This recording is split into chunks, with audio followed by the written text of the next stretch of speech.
തീഗോളമായി വിമാനം മാറും മുൻപ് തന്നെ എമർജൻസി എക്സിറ്റിലൂടെ ചാടി രക്ഷപ്പെടുക തികച്ചും അസാധ്യമെന്ന് കരുതാവുന്ന ഒരു രക്ഷപ്പെടൽ തന്നെയായിരുന്നു വിശ്വാസ് കുമാർ രമേശിന്റേത്.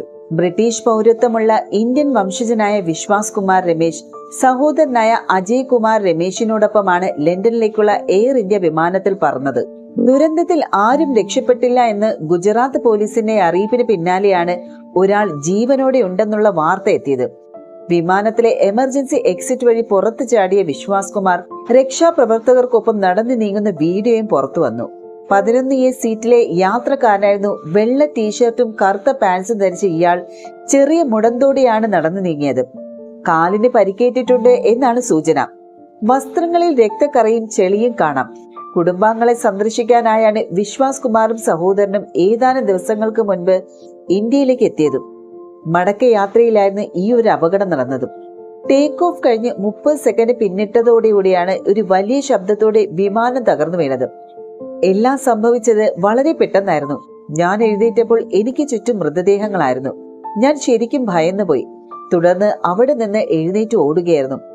എന്റെ ചുറ്റും വിമാനത്തിന്റെ അവശിഷ്ടങ്ങളായിരുന്നു. തുടർന്ന് ഒരാൾ എന്നെ പിടിച്ച് ആംബുലൻസിൽ കയറ്റുകയും ആശുപത്രിയിൽ എത്തിക്കുകയുമായിരുന്നു. ഇതായിരുന്നു വിശ്വാസ് കുമാർ മാധ്യമങ്ങളോട് പ്രതികരിച്ചതും. ഡൽഹിയിലുള്ള ഇദ്ദേഹത്തിന്റെ കൈവശം ബോർഡിംഗ് പാസും ഉണ്ടായിരുന്നു. അതേസമയം മറ്റൊരു ഭാഗത്തെ സീറ്റിലാണ് സഹോദരൻ യാത്ര ചെയ്തിരുന്നതെന്നും വിശ്വാസ് കുമാർ പറഞ്ഞു.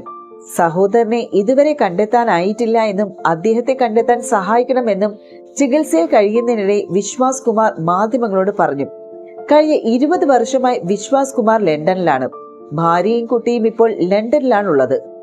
സർദാർ വല്ലഭായ് പട്ടേൽ രാജ്യാന്തര വിമാനത്താവളത്തിൽ നിന്ന് 242 പേരുമായിട്ട് ലണ്ടനിലേക്ക് പോവുകയായിരുന്ന AI-171 ബോയിങ് 787-8 ഡ്രീം ലൈനർ വിമാനമാണ് ടേക്ക് ഓഫിന് തൊട്ടു പിന്നാലെ വിമാനത്താവളത്തിന് സമീപത്ത് ജനവാസ മേഖലയിൽ തകർന്നു വീണത്.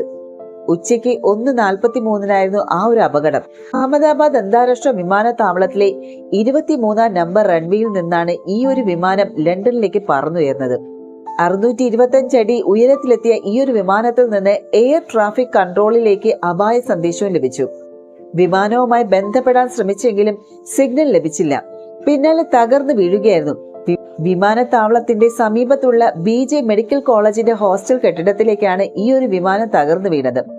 ഗുജറാത്ത് മുഖ്യമന്ത്രിയായ വിജയ് രൂപാണി അടക്കം 242 പേരായിരുന്നു ഈ ഒരു വിമാനത്തിലുണ്ടായിരുന്നത്. 169 ഇന്ത്യക്കാർ, 53 ബ്രിട്ടീഷ് പൗരന്മാർ, 7 പേർ പോർച്ചുഗീസുകാർ, ഒരു കനേഡിയൻ പൗരനും ദുരന്തത്തിൽപ്പെട്ടു. ലണ്ടനിൽ നഴ്സായിരുന്ന തിരുവല്ല പുല്ലാട് സ്വദേശി രഞ്ജിത ഗോപകുമാറും മരിക്കുകയായി. എയർ ഇന്ത്യ ഡ്രീം ലൈനർ അപകടത്തിൽ നിന്ന് വിശ്വാസ് കുമാർ രമേശ് അത്ഭുതകരമായിട്ടാണ് രക്ഷപ്പെട്ടത്. അതേസമയം അഹമ്മദാബാദിൽ നടന്ന ഈ ഒരു വിമാന അപകടത്തിൽ നിന്നും രക്ഷപ്പെട്ട ഒരു ആശ്വാസം പങ്കുവച്ച് ഡോക്ടർ എലിസബത്ത് ഉദയനും രംഗത്ത് വരികയുണ്ടായിരുന്നു. പ്രിയപ്പെട്ടവരെയും കൊല്ലപ്പെട്ട ആളുകളെയും ഓർത്തുള്ള ഒരു ദുഃഖത്തിലാണ് താനെന്നും ദുരന്തം ആകസ്മികമാണെന്നാണ് താരം പറയുന്നത്.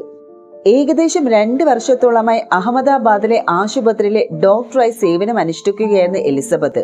ഒരുപാട് ആളുകൾ, തന്റെ സഹപ്രവർത്തകർ, MBBS സ്റ്റുഡൻസ് ഒക്കെയും കൊല്ലപ്പെട്ടു എന്നാണ് എലിസബത്ത് പറയുന്നത്.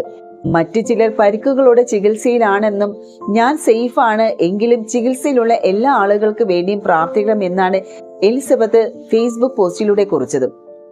നടൻ ബാലയുടെ മുൻ പങ്കാളി കൂടിയായ എലിസബത്ത് MBBSന്റെ പഠനം പൂർത്തിയാക്കിയതിനു ശേഷമാണ് ജൂനിയർ ഡോക്ടറായി സേവനം അനുഷ്ഠിക്കുന്നത്. ഒരു ബ്ലോഗർ കൂടിയായ എലിസബത്ത് ഇതേ ഹോസ്പിറ്റലിനെ കുറിച്ച് പലവട്ടവും സംസാരിച്ചിരുന്നു. അതുകൊണ്ട് തന്നെ അപകടത്തിന്റെ വാർത്തകൾ വന്നപ്പോൾ തന്നെ എലിസബത്തിനെയാണ് അന്വേഷിച്ചതും. അതിനുള്ള മറുപടിയായിട്ടാണ് ഇപ്പോൾ താരവും എത്തിയത്.